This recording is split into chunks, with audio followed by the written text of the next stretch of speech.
Oh dear, it seems I've been caught. But, your husband is now mine alone. Get it and hurry up with the divorce.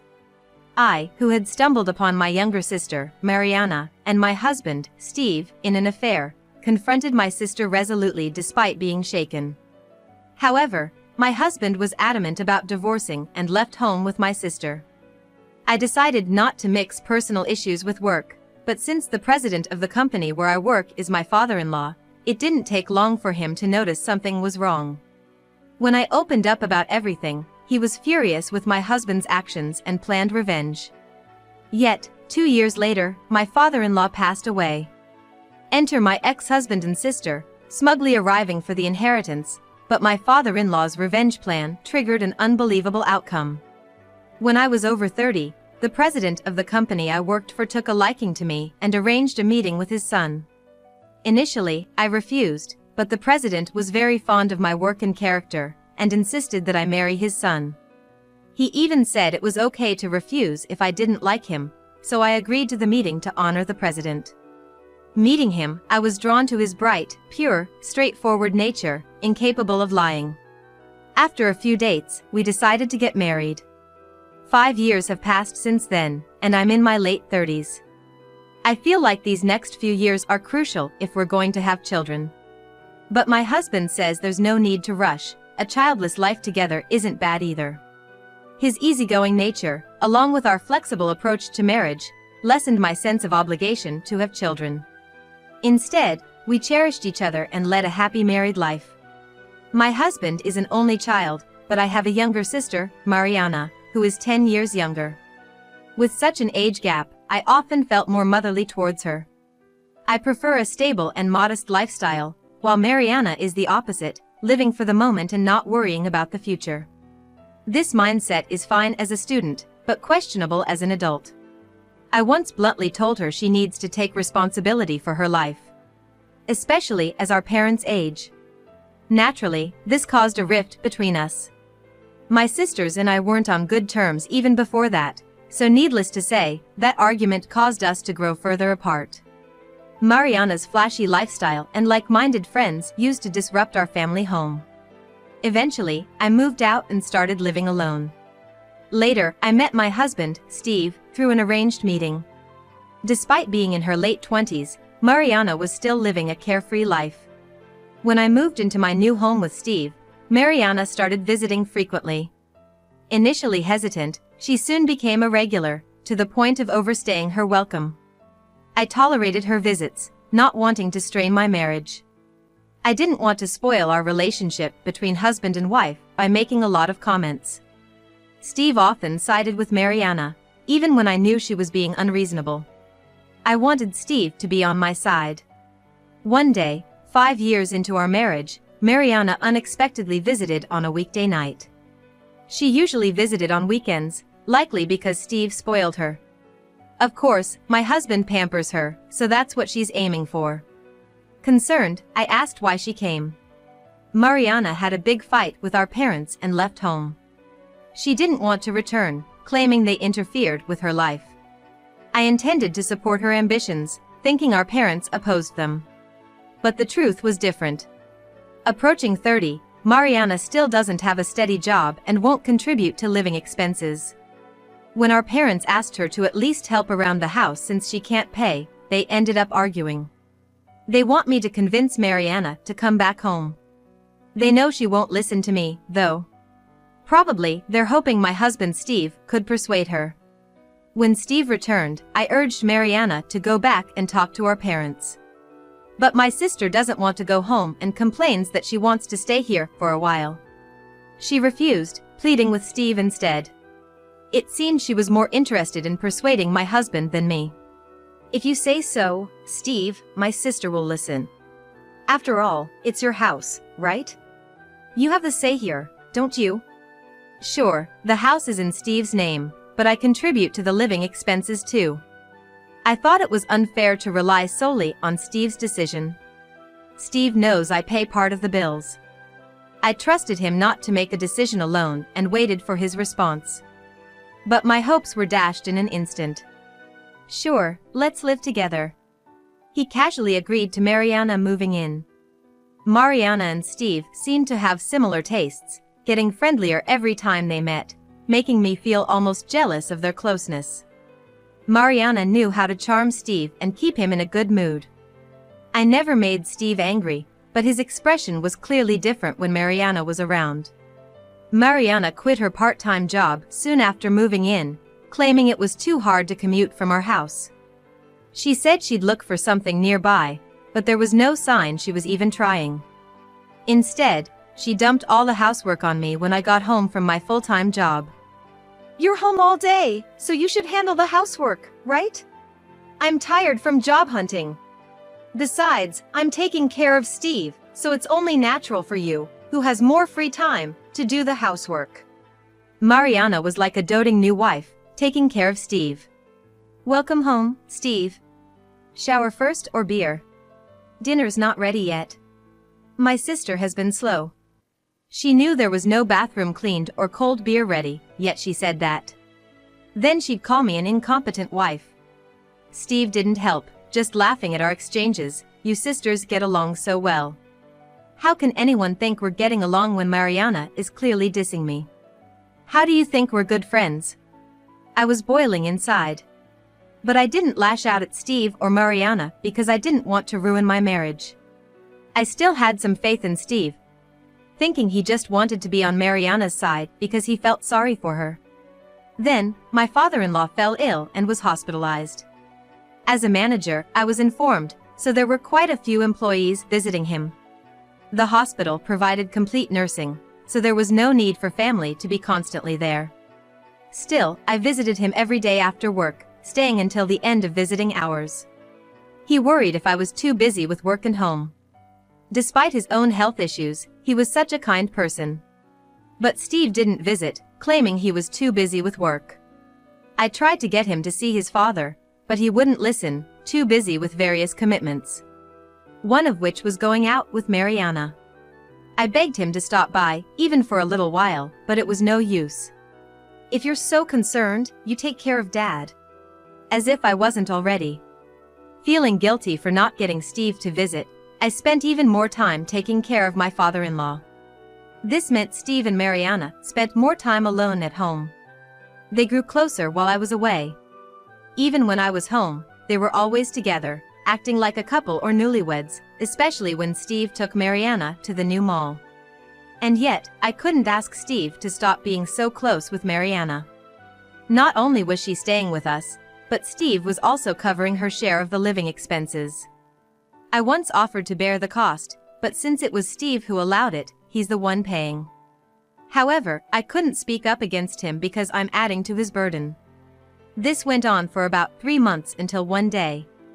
I was so busy that I forgot some important documents at home for a meeting. Planning to use my lunch break to go back home and fetch them, I left work. But as luck would have it, I was swamped and couldn't leave until later.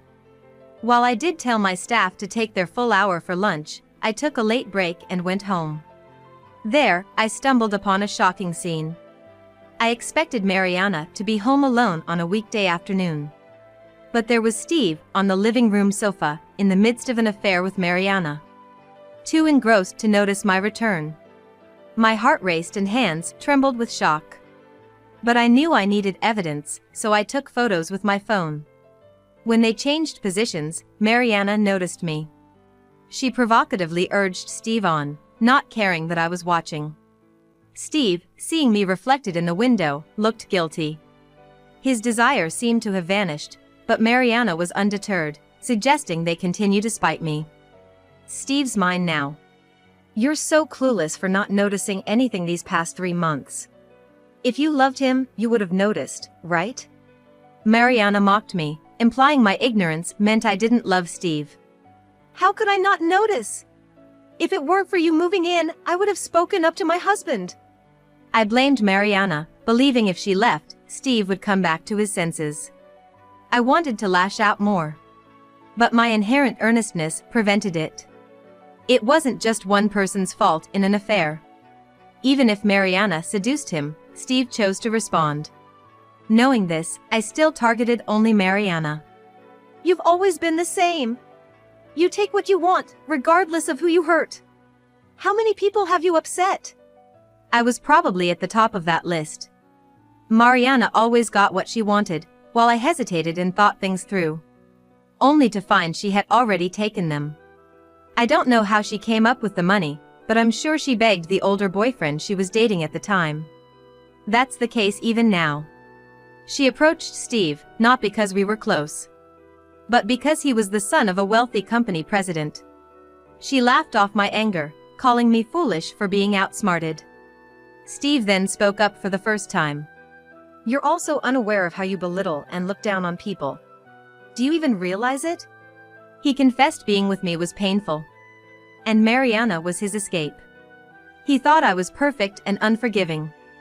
A cold, machine-like person. Even though my husband is the next company president, my father-in-law always relies on me. He resented my presence, as his father always relied on me, making him feel redundant. I was astonished Steve felt this way. I'm divorcing you. It's suffocating being with you. He said he would leave with Mariana. If you do that, I'll sue both of you for alimony. Absolutely not. Why should we pay you anything?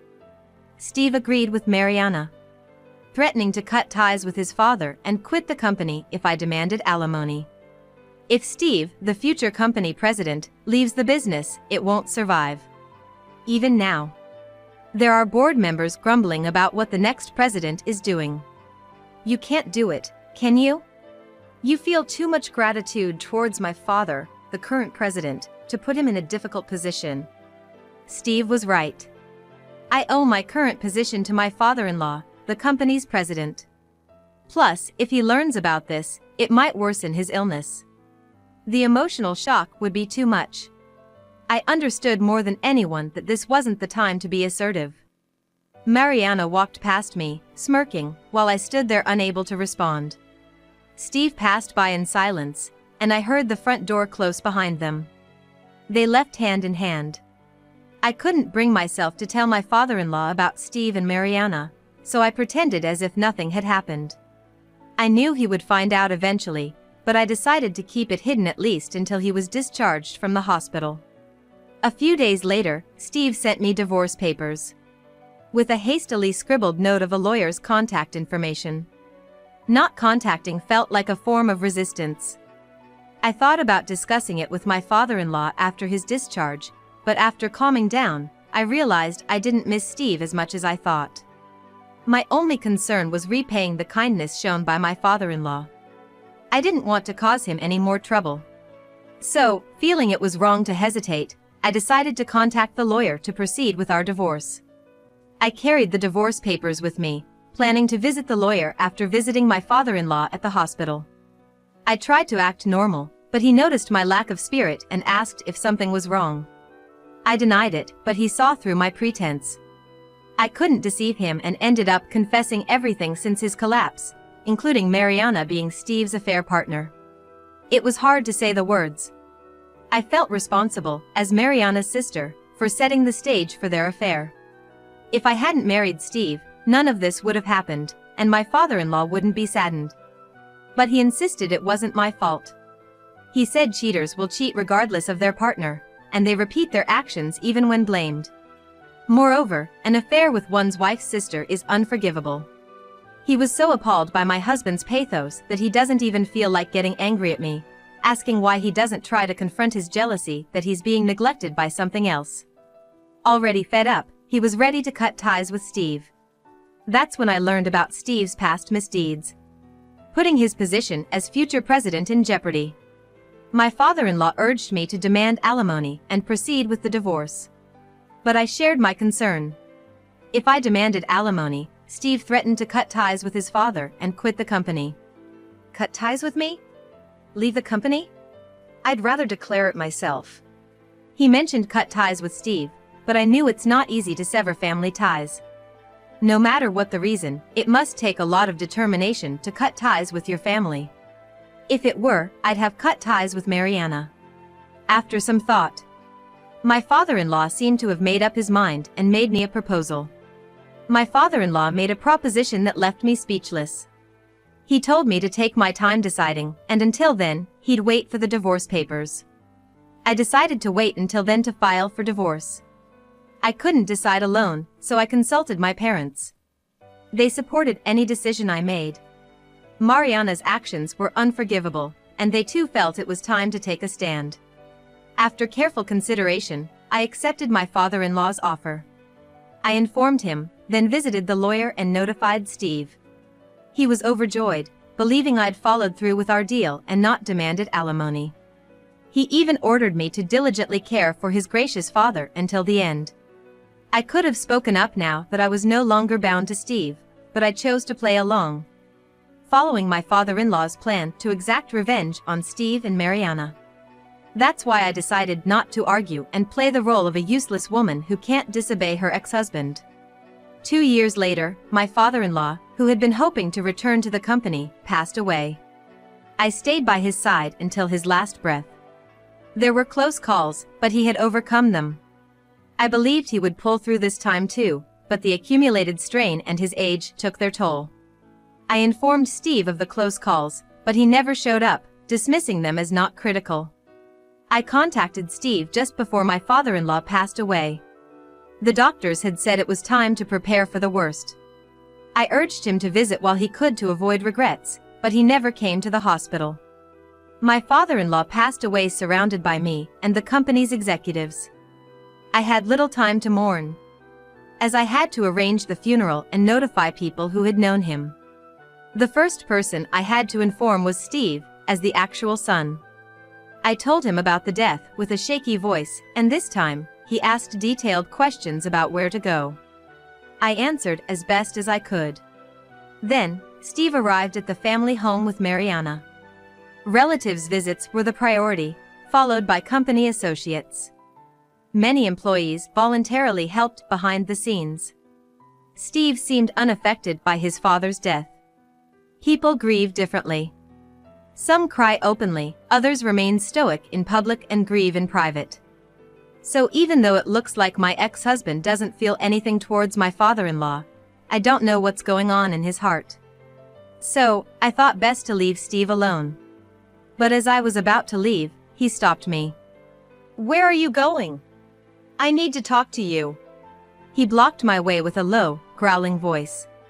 Turning around, Steve claimed he would inherit the company and all the estate, and as an outsider, I should leave immediately. He even forbade me from attending the wake and funeral, ordering another employee to represent the company instead. I was surprised. But everything was unfolding just as my father-in-law had predicted. He had said Steve would certainly try to claim everything.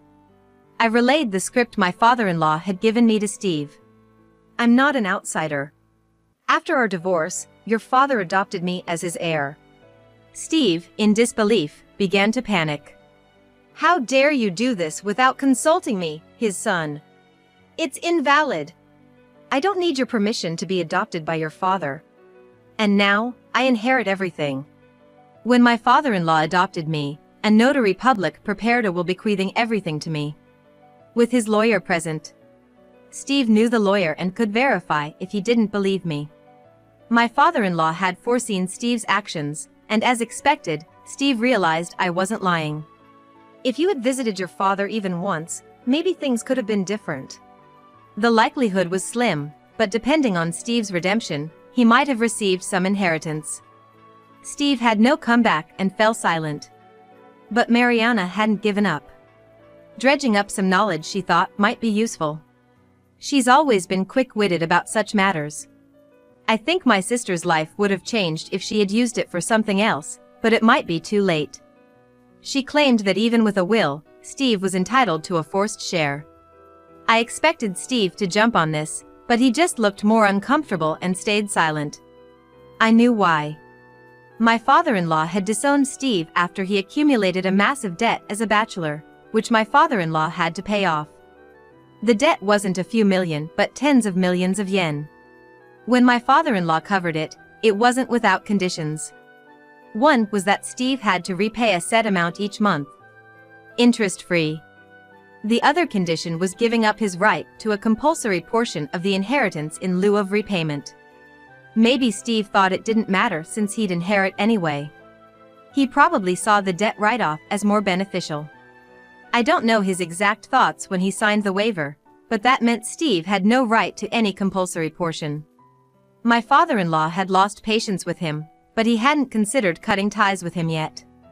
He hoped that a responsible wife and a family would make Steve more accountable and less dependent. That's when he noticed me. At first, he saw me just as a potential wife for Steve, but then he felt I had the qualities of a successor. He had hoped that marrying me would inspire Steve to grow, not drive him to jealousy, infidelity, and divorce. Steve kept silent as Mariana pressed him on why he wasn't responding. My ex-husband can't tell. He couldn't admit that he had signed away his rights due to short-sightedness and a desire for an easy way out. So I spoke for him. Mariana turned on Steve, accusing him of deceiving her. "You deceived me. I didn't deceive you. I never thought Dad would do something like this. You should have realized something was up with all the attention Dad gave to my sister. Why didn't you check before divorcing her?" As they started to argue at my father-in-law's funeral, I decided to interject. "Sorry to interrupt your heated argument, but I'm going to claim my emotional damages against both of you using the video I took on my phone." I delivered the news lightly and cheerfully. It felt like a triumphant reversal. It's no good to let your emotions run wild. I knew that by looking at my sister. I should change my behavior after seeing how others behaved. I had a tendency to lose my emotions and be too serious. My sister, on the other hand, seems to be a person who lets her emotions dictate, but I thought her ex-husband was a moderate and pure person. I realized that my ex-husband and my sister were actually not that different from each other. I think it was easy for us to hit it off because we were similar people. My sister and ex-husband got into an even bigger fight when I announced that I was demanding compensation. However, I don't want to show any more ugliness in front of my father-in-law. I asked a young male employee to help me throw the two troublemakers outside. My ex-husband is my birthplace, what's the point of bashing him out? However, my housekeeper, who thought I was in danger as my sister and ex-husband approached me, contacted my father-in-law's lawyer, who in turn notified the police, and the police who rushed to the scene gave me a strict warning. Onlookers gathered from the neighborhood, and my sister and her ex-husband quickly left. By the way, I became even closer to the housekeeper that my father-in-law trusted and employed for many years after I became his adopted daughter. Even after her father-in-law passes away, she plans to continue working as a housekeeper as long as she has the strength to do so. After that, with the help of those around me, I completed my role as chief mourner. Executives praised the funeral, saying it was a rare and splendid funeral, and the conduct of the chief mourner. Since I had been preparing to take over as the next president, the company transition went smoothly. Being a female president, I became well known within the company, with no employee unaware of who I was. It's common in large companies for employees not to know the CEO's face. Our company, headquartered in Nebraska, has branches in other regions and subsidiaries. My father-in-law worked even during his hospitalization, buying struggling companies and improving their performance. As the company grew, it was natural for only the management to know the president. You might forget someone you met just once at an induction ceremony. I resolved to always remember my initial determination and unite the employees to build up the company.